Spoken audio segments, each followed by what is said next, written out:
Hey guys, welcome back to another episode of the Pet Brand Podcast, the show where we dive deep into the stories, strategies, and successes behind some of the most innovative pet brands in the world. Today, I'm excited to welcome Fahad Shehadat, the founder and CEO of Smoll, a revolutionary pet wellness platform based in UAE. Small is redefining what it means to care for pets by offering a wellness plan designed for everyday care, not just for emergencies. So Fahad's journey is fascinating because he brings years of experience in design, branding, and leadership, which has shaped the vision and identity of Small. I'm Yus Varnit, and on the Pet Brand Podcast, we bring you conversation with founders, CEOs, and innovators from across the pet industry. So let's jump right into today's episode. Fahad, thank you so much for being a part of Pet Brand Podcast. Thanks for having me. Glad to be here. Uh-huh. And let's start from the beginning of your journey with Small. Every brand has a story, which is often sparked by personal experience or a market gap, right? So, Fahad, can you share the story behind Small? Like, what inspired you to start this pet wellness platform? Yeah, actually, the whole story of Small started during COVID times. We started, me and my former colleague is actually tinkering with the whole Web3 thing. Obviously, during COVID, it was a big thing. Everybody Yeah, was hopping in the wagon of Web3, yeah, and we built basically sort of like a small web app for live streaming, where people live streaming and text chat, yeah. where Okay, people actually could just you know, basically receive and sort of like cryptocurrencies okay. Wow, on their channels. wow. And we after some time we just realized like the whole thing wasn't basically going anywhere. Okay. It was like it didn't get any traction, no market fit for it. And then instead of throwing the whole thing away, we Hmm. started Hmm. looking at how we can repurpose some of the parts of the web app. And that's where basically when we thought of like, okay, it couldn't be better. Now zoom in the picture, everybody's at home. The whole telemedicine thing, it just came, uh, it's something that relevant to us. I'm a pet parent myself. And we were like, okay, let's do it. And that's how we started with Small. It's basically just repurpose the entire layer of the interactions and the live streaming. And Hmm. that's how Small came to an existence. Actually, also whenever I talk now is probably I'm talking about this part of the world, the Middle East and North Africa. Okay, yeah. And we just basically kind of like a match made in heaven. It's just because what we're building was actually almost non-existent in this market. So Wow. Mhm.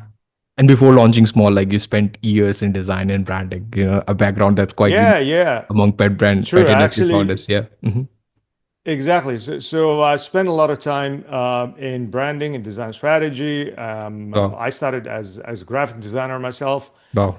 And when but was this? for the last that was like I started in 2001. It's Wow. 2001 two. Hmm. That's when basically I started my my job as a graphic designer, and I was a bit in advertising, and then I moved away, and I just basically moved to the whole branding and design strategy. Hmm. So with this extensive background in design and branding, like how have those experiences shaped your vision for Small, the way you approach building a pet wellness brand? Of course, I mean I always talk about it. I mean technology, it's a UI UX. There's Yeah. nothing else. I mean, and the best example, if you look at the adoption of new technologies such as blockchain, the reason why the adoption is not going mainstream and it's been struggling for the last 15 years is just people they couldn't use it. They didn't Yeah. understand Yeah. how the whole thing works. Mm-hmm. And bringing like my experience into this, again, the whole thing is all built around it's user centric. We try to make things as simple as possible for people to use it, and without just bringing the bells and whistles into this. So again, I'm putting my most of my time is basically just designing these products and put them out there, testing them. Wow. Sometimes some of the features they don't go anywhere. We just wind them down. We listen to our users. If they say like, okay, we like this, we double down on it, and Wow. so on. Love it. Love it. Now talking about the brand vision and philosophy, Fahad. Now that we understand how Small came to life, let's talk about the purpose driving it. Like every successful brand is anchored in a clear mission and philosophy, right? So how would you describe Small's core mission in one sentence? Wow. Okay. So this is like when I incorporated the company, I wanted to call Small as the empathy company. I Agree. think this is what people are looking for, pet parents Hmm. specifically. Hmm. Vet medicine is very personal. It's like your dentist. Once you go to your dentist once, you always go for the next like 10 or 15 years, unless Exactly. they're really, unless they pull out the wrong tooth, probably you will change them. But vet medicine is exactly the same. So it's always been personal. When you go to any vet or vet clinic, you always come back to them. And we think we are, apart from actually giving uh, pet advices to pet parents about wellness and so on, we actually trying to create this connection, and we trying to provide empathy to pet parents Mm. and give them like, Mm. like let's say like most of the day a 12 hours connection to any of our staff Wow. just to talk to and help them. Wow. So yeah, it's I would call it the empathy company, or like we would like to offer empathy to pet Mm. parents and just help Mm. them and be next to them at all times. Hmm. Yeah. And another thing that really stands out about small is the way you have positioned it. Like it's assurance and not insurance, right? So that's like a strong statement and like quite different from what pet parents are used to, right? So can you explain why this approach is particularly important for pet owners and like how it defines the way they experience the entire pet wellness? Yeah, so I'm talking about this region and where pet category is still sort of like it's a nascent category, still growing exponentially, Absolutely. Yeah, specifically absolutely. after COVID. Yeah. The whole thing is basically, we always say it has to be, it's been always reactive. Things happen, you go to the vet, you just wait for things. Most of pet parents, this is again, it's very unfortunate case, but what we're trying to do here is becoming more proactive on things. Like if you care for your pet during the like on a daily basis, 100% you cutting the risk of your pet going to the vet or the need for the vet. Well. Um, and that's how we see it. So it's always assurance. We assure people like, okay, if you do these things, Mm. eventually maybe you're probably not going to go as much as you're supposed to go to vet clinics. And this is kind of like cutting the stress for the inconvenience for you and your pet also. So that's when we talk about assurance, not insurance. Wow. Yeah. Mhm. Love it, love it. And you're definitely building something that that feels truly new in this part of the world, right? So, how do you vision small transforming pet wellness in the UAE over the let's say next 5 to 10 years down the line? Yeah, exactly. Like I said, the whole pet category is still new to this part of the Yeah, world, exactly. and Yeah. it's growing exponentially. Hmm. In the next 5 years, because of our positioning, we are there's this, we always call it like the pyramid of services. So you have all of these services, insurance, pet supplies, food, and so on, right at the top, and you have the vet clinics right at the bottom, and in between there's absolutely nothing, where you have nothing almost, and that's where we sit in. If you need a pet advice, pet food advice, nutrition, or anything, you could give us a call. If you need anything related to wellness, also you could give us a call. Wow. And that's what we think. People, they need the things, or pet parents, they need the things that they need commonly or on a daily basis, and that's where we sit. In the next 5 years, I hope that, and kind of like certain that we will be the go-to pet wellness Wow. platform in the Middle East and Hmm. North Africa. Hmm. And currently, is there anyone in the Middle East or like UAE like doing exactly what you are doing or something related to this? Uh, there are a few players, Okay. but they basically, they're more like marketplaces. We are vertically integrated, so we'd like to focus on one thing and one thing only, which is pet wellness. You Hmm. find booking platforms. There are a few. There are like pet setting and so on, but which is something that we're not interested in. Pet wellness is our main focus, and that's what we're going for. Mhm. Love it, love it. Talking about the product and service design itself, your partnership with top tier vets seem to play a crucial role in ensuring quality control, right? So, how do you ensure your network of vets maintain this highest standard of care, especially as you will scale in future?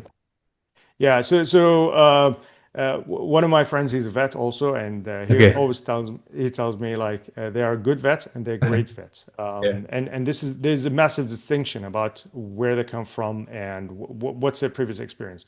A Mhm. lot of the vets in this part of the world, they actually come from a background of cattle, like just big animals and so Okay. on. Yeah. So they're two different things. We'd like always to partner with clinics that have been established in the market for quite some Mm. time, and we know them.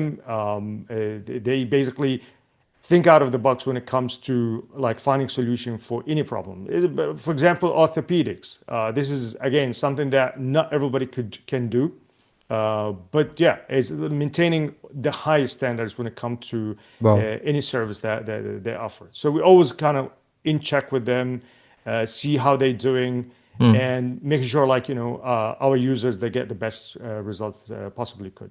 Love it, love it. Another fascinating part of small is like how technology is integrated into the experience, right? For at-home visits to digital health records. So, what role does technology such as Small Link for digital health records play in enhancing the customer experience and simplifying pet wellness for owners? Yeah, so Small Link again is just part of the app. Okay. It's a place where you find all your health Mhm. records or your pet's health Yeah, yeah. records, and you can manually enter all these information. Again, it's sort of like what we've seen is one of the questionnaire we put out there. Can you locate your pet passport or like the pet details, which is basically a piece of paper Yeah. within the next half an hour. And we got close to 60%. They said no, they don't know where it is. So part of the app, of the small app, is basically putting all these information in and Wow. store them safely in a corner where you could, anytime you could have an access to them. And that's where technology comes in handy, is basically you have everything ready there with just one click. You click on it, you can understand like Mm. all the health history of your pet. Mhm. And how are you currently marketing small to pet owners in the UAE?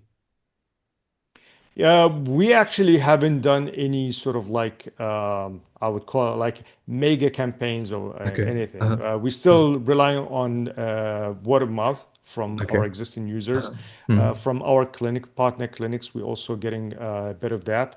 Mm. But yeah, that's the main channel. Social media, it plays a huge role of brand Definitely. Yeah. awareness and getting the brand out there. But Mhm. like I said, I mean, in the next probably like in quarter one, we'll be putting a little bit more onto go-to-market strategy and expanding our Mm. Mm. distribution channels. Definitely, definitely. And as a founder, you are balancing multiple priorities like team management, customer experience, partnership, and innovation, right? So, what strategies have you found most effective when it comes to managing both business growth and customer satisfaction at the same time?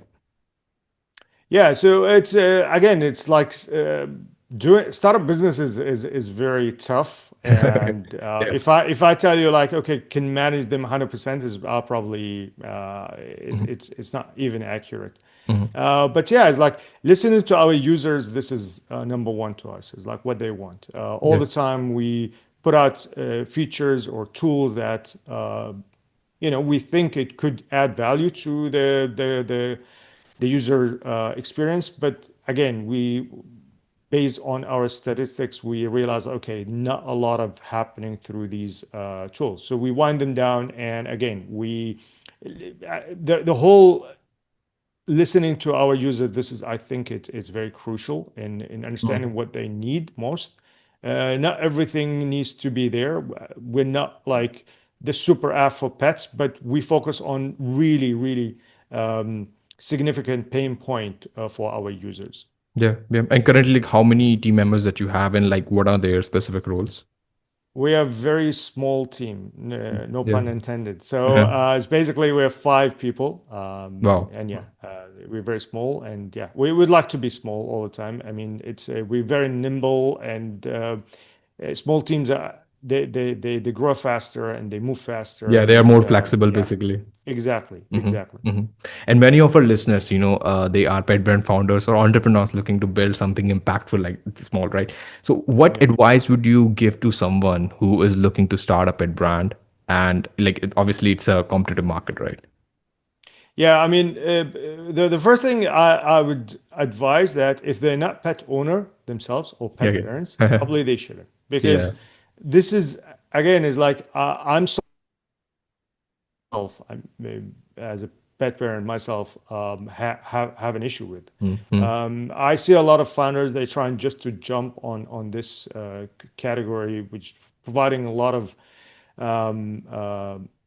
tools and services that probably the for a market that probably or for a problem that doesn't exist. My advice is you need to be a pet parent to understand what we're Exactly. going through, Yeah. Yeah. and always listen to your customers. Your customers are and pet parents, they are the best source of information. You don't need to do much research apart from actually just looking at what the pet parent in this market is struggling with to Yeah. understand what kind of solution you want to Hmm. provide. So that's my advice. Also, a few other things like market size. This is very critical to this industry. You need like substantial TAM in order for any business to succeed. But specifically in a growing category, it becomes kind of crucial. Love it. Love it. What do you think? Like, what emerging trends in the pet industry should founders pay attention to if they want to Yeah, stay ahead of the curve in this industry? yeah. I think AI is the main thing when it Mhm. comes to currently to that. In industry, you need to integrate some sort of like form of LLM or some sort of like agent to make. And again, it's not going to replace the entire thing. It will just help to Mm. streamline the entire user experience. AI wearables. I'm seeing a lot of interest in wearables, which is also integrated with AI. Yeah. Yeah. Whistle, for example, recently it's been, and again, this is probably off topic, but it was acquired by Tractive. I'm not sure what they're Yeah. doing with it, but I'm sure they will be doing something amazing, especially with like wearable devices and so on. I've seen some companies actually doing now a lot of like health checkups on with the what you call it, the sorry, with the chip, the macro chip. Yeah. Yeah. So it's an Mm. NFC related Yeah. technology. So Hmm. yeah, so I think AI and wearables Wow. they're probably the future in this category. Hmm. Love it. Love it. And guys, that brings us to the end of today's episode of the Pet Brand Podcast. Wow. Thank you so much for joining us and sharing your journey. Thank you. Uh-huh. And to all our listeners, if you enjoyed this conversation and want to learn more about Small, be sure to check out their website and follow them on social media. We will have all the links in the show notes below.